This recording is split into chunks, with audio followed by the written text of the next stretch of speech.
আজকের দিনের আরো একটা বড় খবর কি, প্যাচে পড়ে অবশেষে ভয়েস স্যাম্পল কিন্তু দিতেই হলো অভিষেক বন্দ্যোপাধ্যায়কে। 5 মিনিটের রেকর্ডিং এ লুকিয়ে অভিষেকের ভাগ্য। এক পাতা স্ক্রিপ্ট দুবার পড়েছেন অভিষেক, একবার জোরে আর একবার আস্তে। আর কি কি হলো আজ এই মুহূর্তে জানবো। সুজয় পাল আমাদের প্রতিনিধি আমাদের সঙ্গে রয়েছেন। সুজয়, কি জানতে পারছি আমরা? দেখো, বিধাননগর আদালতে অভিষেক বন্দ্যোপাধ্যায়ের যে কণ্ঠস্বরে নমুনা নেওয়া হলো ডিজে মামলায়, সেক্ষেত্রে যেটা জানা যাচ্ছে যে একটা পাতায় অভিষেক বন্দ্যোপাধ্যায়কে একটা স্ক্রিপ্ট লিখে দেওয়া হয়েছিল, এবং যেহেতু সুপ্রিম কোর্টের নির্দেশ রয়েছে যে কণ্ঠস্বরে নমুনা নিতে গেলে হুবহু যেটার মূল কণ্ঠস্বর বা মূল স্পিচ সেটা দেওয়া যায় না, সেজন্য সেখান থেকে কিছু শব্দ বা শব্দবন্ধনীকে নিয়ে বাক্য গঠন করা হয়, করে সেগুলো পড়ানো হয়। এক্ষেত্রে অভিষেক বন্দ্যোপাধ্যায়কে এক পাতা স্ক্রিপ্ট দেওয়া হয়েছিল, 5 মিনিটে তার অডিও রেকর্ড করা হয়েছে, এবং দুটো ভাগে অডিও রেকর্ড করা হয়েছে বলে আমরা সূত্র মারফত জানতে পারছি।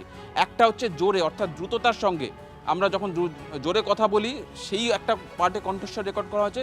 আরেকটা হচ্ছে তাকে ধীরে ধীরে প্রত্যেকটা শব্দের সুস্পষ্ট উচ্চারণের মাধ্যমে কথা বলতে বা পুরো স্ক্রিপ্টটা পড়ানো হয়েছে। পুরো রেকর্ডিংটা মিলে সব মিলিয়ে প্রায় 5 মিনিটের কাছাকাছি রেকর্ড হয়েছে। আর এই 5 মিনিটে অভিষেক বন্দ্যোপাধ্যায়ের ভাগ্য নির্ধারণ করবে, তার কারণ যদি কণ্ঠস্বরের নমুনা মিলে যায় তাহলে কিন্তু তার বিরুদ্ধে যে অভিযোগ যে তিনি উস্কানিমূলক মন্তব্য করছিলেন সেটা একদম সামনে চলে আসবে। আর সেজন্যই এক্ষেত্রে বেশ কিছু টেকনিক্যাল প্রসেস রয়েছে। যখন কণ্ঠস্বরের নমুনা নেওয়া হয় সেটা একটা এসডি কার্ডে, অর্থাৎ মেমোরি কার্ড আমরা যেটাকে বলি, সেই মেমোরি কার্ডে নমুনা নেওয়া হয়েছিল। সেই মেমোরি কার্ডটার হ্যাশ ভ্যালু ক্রিয়েট করতে হয়, অর্থাৎ যেহেতু এটা ফরেন্সিক পরীক্ষার জন্য যাবে সেজন্য এটার হ্যাশ ভ্যালু ক্রিয়েট করতে হয়, এবং গোটা যে প্রক্রিয়াটা অভিষেক বন্দ্যোপাধ্যায় আশা থেকে তিনি কণ্ঠস্বরের নমুনা দেওয়া, সেটাও একটা ভিডিও রেকর্ডিং হয়েছে। অর্থাৎ কোথাও পরবর্তীতে অভিষেক বন্দ্যোপাধ্যায় বা তার আইনজীবী বলতে পারবেন না যে তাকে তিনি অমুক শব্দটা বলেননি বা তাকে কোনো কিছু জোর করা হয়েছে, তার কারণ তাকে শেষ পর্যন্ত একটা সই করতে হয়েছে অভিষেক বন্দ্যোপাধ্যায়কে। সুজয়, আপাতত তোমাকে ধন্যবাদ। মূল অভিযোগকারী ঠিক কি অভিযোগ করেছিলেন শোনাই আপনাদের। আমি খুশি, সিআইডি যা কাজ করেছেন আমি খুশি, কিন্তু আরেকটা পার্ট আছে, সেটা হচ্ছে এই কেসেই একটা লিস্ট আমরা খোঁজ করছি, যেটা অভিষেক ব্যানার্জি মঞ্চে দাঁড়িয়ে বলেছেন ডিস্ট্রিক্ট ওয়াইজ, ব্লক ওয়াইজ এবং ওয়ার্ড ওয়াইজ প্রত্যেকের নামের একটা তালিকা ছিল, যে তালিকাতে প্রায় 17,000-এর উপর হবে।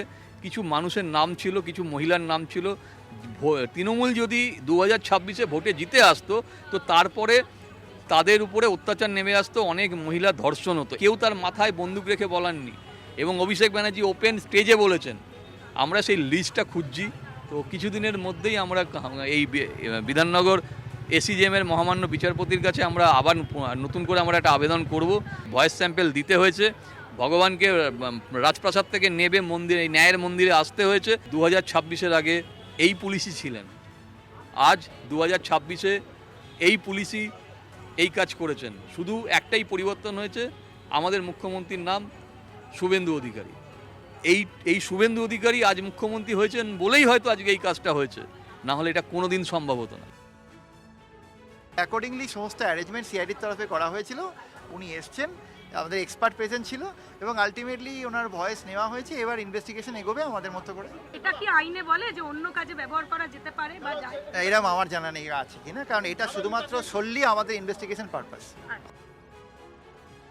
অভিষেক বন্দ্যোপাধ্যায় তো এমন করে না করছিলেন যে ভয়েস দেব না, মানে লতা মঙ্গেশকরকেও মনে হয় অত রিকোয়েস্ট করতে হতো না যে 2-1 কলি গান গিয়ে দিন, তা বললে অতক্ষণ অপেক্ষা করতে হতো না। উনি তো ঘুরে বেড়াচ্ছেন, জানি না উনি লতা মঙ্গেশকরের থেকে বড় গায়ক কিনা। তো ঠেলায় না পড়লে বিড়াল কাছে চড়ে না, আমরা তো জানি। এখন ঠেলায় পড়েছেন, দুবার যাননি, তৃতীয়বার হলে আদালত হয়তো বলবে কান ধরে তুলে নিয়ে এসো ছেলেটিকে। তো সেই ভয়েই যাচ্ছেন, ঠেলায় পড়েছেন, কোথায়। দেখুন, হাইকোর্টের চাপে অভিষেক বন্দ্যোপাধ্যায় তিনি কণ্ঠস্বরে নমুনা দিতে বাধ্য হয়েছেন ঠিকই, কিন্তু হাইকোর্টের চাপে এই কথাটা মাথায় রাখতে হবে। তিনি বলছেন যে অন্য মামলায় যেন তার কণ্ঠস্বর ব্যবহার করা না হয়, তাহলে এক্ষেত্রে প্রচ্ছন্ন একটা ভয় আছে যে অন্য মামলায় তার কণ্ঠস্বর ব্যবহার করা হলে বিপদে পড়তে পারেন তিনি। কিন্তু তার এই যাবতীয় আবেদন, যাবতীয় তার এই আকুতি, যদিও সেটা আইনত খারিজ হয়ে গিয়েছে বিষয়টা, এক্ষেত্রে আপনাদের জানিয়ে রাখি অন্য মামলায় যেন কণ্ঠস্বরের নমুনা ব্যবহার করা না হয়, হাইকোর্টে সে আবেদন তিনি করেছিলেন, যদিও সেই আর্জি হাইকোর্ট খারিজ করে দিয়েছে। কিন্তু কোন মামলায় কণ্ঠস্বর ব্যবহারে ভয় পাচ্ছেন অভিষেক বন্দ্যোপাধ্যায়, সে প্রশ্নটা এখানে গুরুত্বপূর্ণ।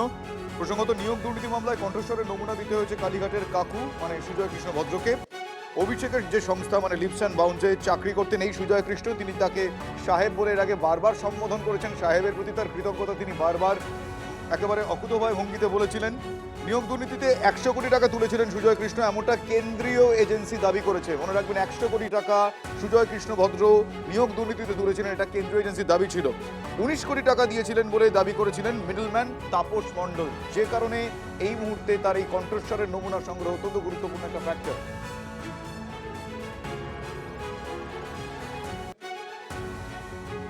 যেটা আইনের নিয়ম কানুন রয়েছে, তদন্তে যা নিয়ম কানুন রয়েছে বা যে সমস্ত বিচারপতিদের নির্দেশ রয়েছে, সেই নির্দেশ তো মেনে সকলকেই চলতে হবে। Nobody is above law.